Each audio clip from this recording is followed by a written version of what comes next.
Jadi pada awalnya memang saya belajar secara otodidak ya. Saya pada saat itu saya tebar 5.000, ternyata yang tersisanya sekitar 1.000, dan kematian-kematian itu masih berlanjut hingga pada akhirnya kematian itu bisa saya tekan. Saya udah mulai mengerti nih, ternyata manajemen air itu seperti ini toh. Manajemen ikan itu seperti ini. Mulai dari situ saya memulai membesarkan nih skalasinya.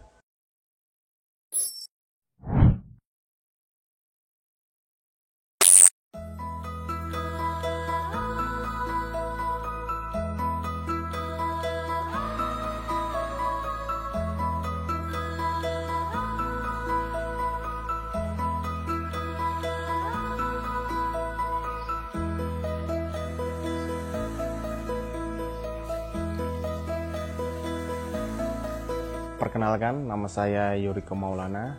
Saya owner dari Sidokarto Fish yang beralamatkan di Dusun Ngawen, Kecamatan Godian, Sleman, Yogyakarta. Jadi pada awalnya Sidokarto Fish ini bermula dari ketidakketerimaan saya di perusahaan-perusahaan pada saat itu, dan saya pun memutuskan untuk bekerja sendiri alias berwira swasta. Karena pada saat selesai kuliah saya malu gitu loh pada teman-teman, karena teman-teman sudah pada bekerja dan saya belum bekerja. Jadi saya memutuskan untuk berwira swasta, dan pada saat memutuskan untuk berwira swasta itu, ide-ide bisnis apa yang sekiranya membuat saya enjoy dalam bekerja, membuat saya menikmati pekerjaan yang saya tekuni itu. Sehingga saya memutuskan untuk berbudidaya lele. Dan pada saat itu kan saya tidak ada basic apa-apa di bidang perikanan. Jadi saya harus belajar otodidak. Saya harus mulai berkenalan dengan dengan lele. Dan saya memulai belajar itu juga cukup lama. Jadi latar belakang saya itu sebenarnya adalah lulusan ekonomi ya, teman-teman. Saya lulusan ekonomi, jadi mungkin teman-teman semuanya yang pernah bertanya sama saya itu kok bisa nyambung sih mas antara ekonomi dengan tiba-tiba kok terjunnya di dunia perikanan gitu. Ya karena itu tadi, saya harus bisa bergerak sendiri, dalam artian saya harus bekerja tanpa harus ikut orang lain gitu. Jadi suka-suka saya mau kerjanya itu dari jam berapa sampai jam berapa, seperti itu. Dan itu saya rasa masih relate ya teman-teman ya, antara berbudidaya ikan dengan ekonomi, karena kita harus juga memperhitungkan kos-kos produksi, pos-pos yang harus kita isi pada saat itu. Jadi pada awalnya memang saya belajar secara otodidak ya.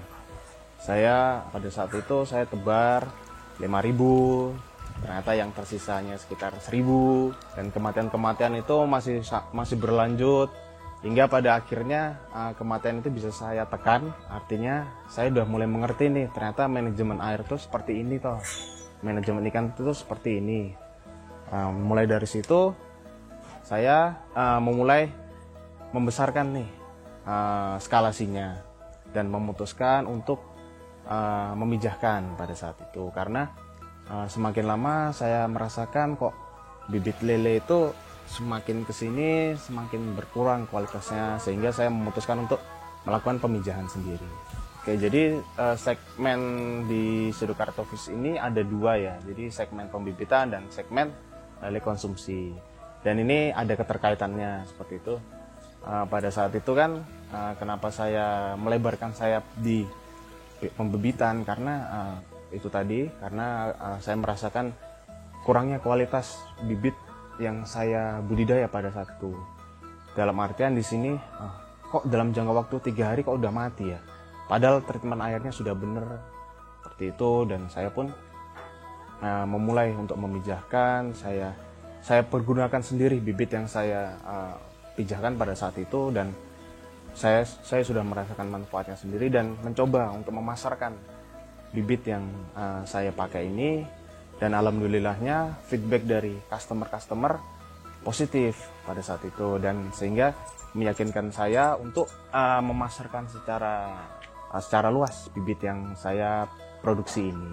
Oke, jadi di Sidokarto Fish ini saya menggunakan sistem konvensional ya, alias non bioflok. Jadi dengan tebaran yang dengan volume kolam yang sekian, batas maksimal tebaran hanya sekian.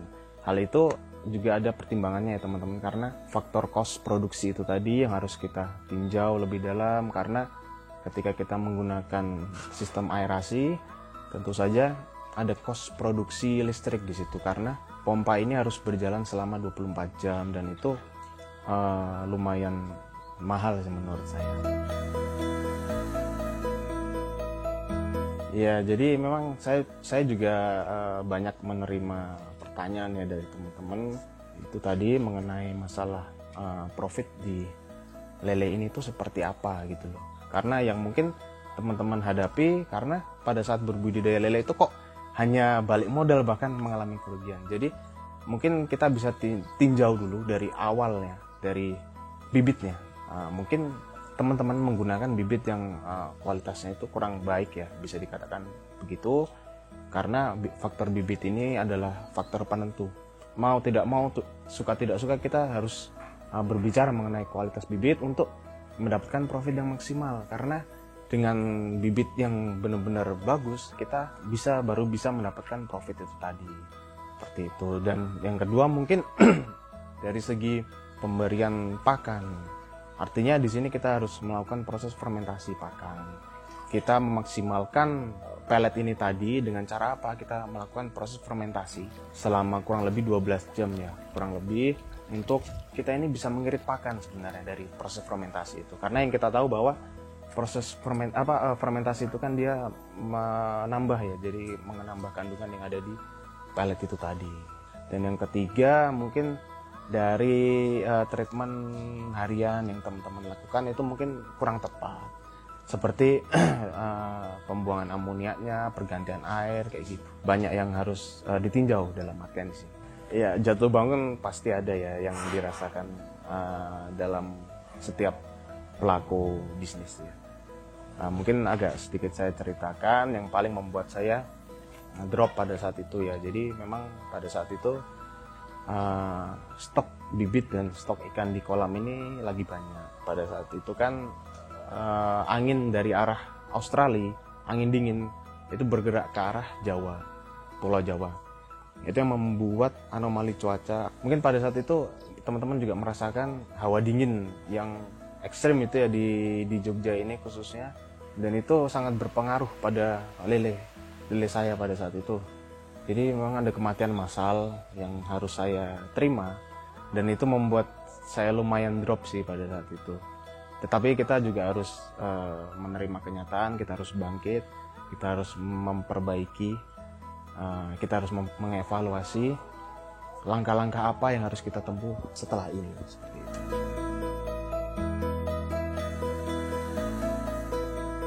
Jadi gini, visi Sidokarto Fish itu kan adalah ingin memperbaiki paradigma yang sudah terlanjur beredar ya di masyarakat mengenai citra lele itu tadi.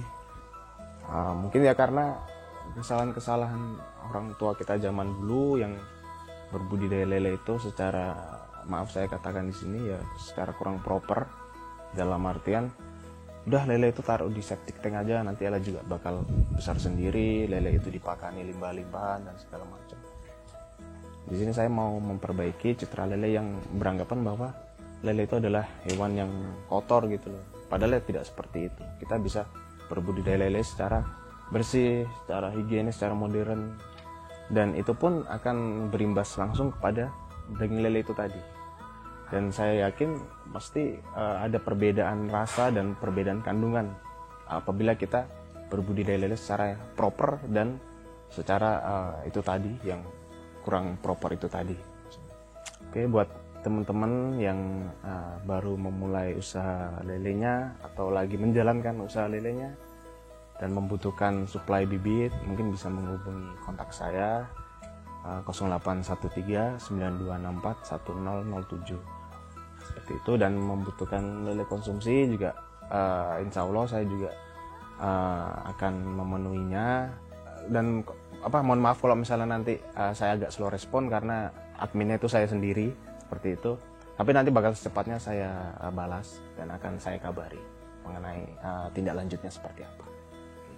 Oke, jadi buat teman-teman yang lagi menjalankan dan yang lagi baru mulai nih ya menjalankan usahanya, tetap semangat di masa pandemi ini karena itu tadi kita dipaksa untuk mundur sedikit di pandemi yang belum berakhir ini, tapi tidak apa-apa, di dalam kesulitan itu pasti ada kemudahan gitu. Dan naik turunnya itu dalam bisnis adalah hal wajar. Jadi sebisa mungkin kita menatapnya adalah sebagai cobaan aja gitu. Sebenarnya juga di depan itu kan masih banyak batu-batu atau dinding-dinding yang besar yang harus kita lewati. Jadi tetap semangat, tetap konsisten. Jangan berpuas diri karena kita harus selalu melakukan inovasi apa itu yang lagi berkembang di masyarakat sekarang.